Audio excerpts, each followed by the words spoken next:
டேய் எனக்கு ஒண்ணுமே புரிய மாட்டேதுடா, ரொம்ப குழப்பமாகுதுடா. டேய் என்னடா புரிய மாட்டேங்குது, என்னடா குழப்பமா இருக்கு?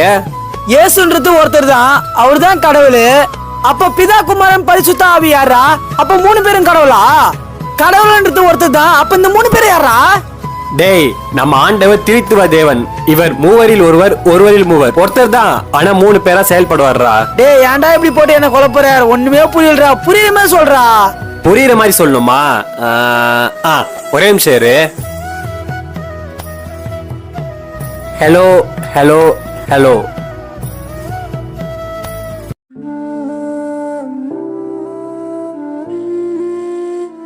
என்ன பண்றான் இவன்?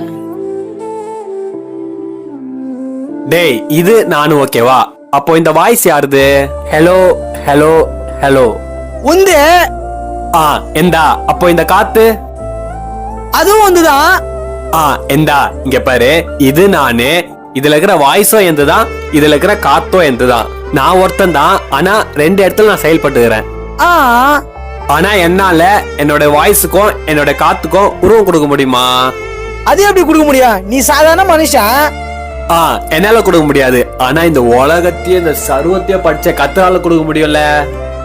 முடியும். முடியும்ல.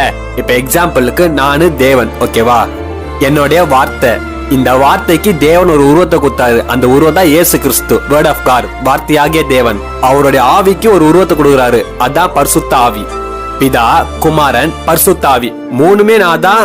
என் வார்த்தைக்கும் என் ஆவிக்கும் ஒரு உருவத்தை கொடுக்குறேன், ஆனா 3மே நான் தான். தேவன் ஒருத்தர் தான், ஆனா அவரு 3 விதமா செயல்படுறாரு. இப்ப புரிஞ்சுதா? ஓகே ஓகேடா, எனக்கு இப்ப புரிஞ்சிச்சு. டேய் உலகத்துல இருக்கிற ஜனங்க ரொம்ப பாவம் செஞ்சதுனால பிதாவால டைரக்டா யாரு கூட பேச முடியல. அதனால தான் பிதாவுடைய வார்த்தைக்கு ஒரு மாம்ச உருவத்தை கொடுத்து பூமிக்கு அமிச்சாரு. அவர் தான் இயேசு கிறிஸ்து. உன் பாவத்துக்காகவும் என் பாவத்துக்காகவும் அவர் மரிச்சு 3ஆம் நாள் உயிரோடு எழுந்து அவர் போயிட்டாரு. இப்ப நம்ம கூட இருக்கிறதுக்கு அவருடைய ஆவியை நம்மள குத்துகிறாரு, பரிசுத்த ஆவி. அவர் தான் இப்ப நம்மள நடத்துறாரு, நம்ம கூடவே இருக்கிறாரு. நம்ம பாவம் செய்யும் போது அவர் நம்மள குத்தி குத்தி காமிக்கிறாரு.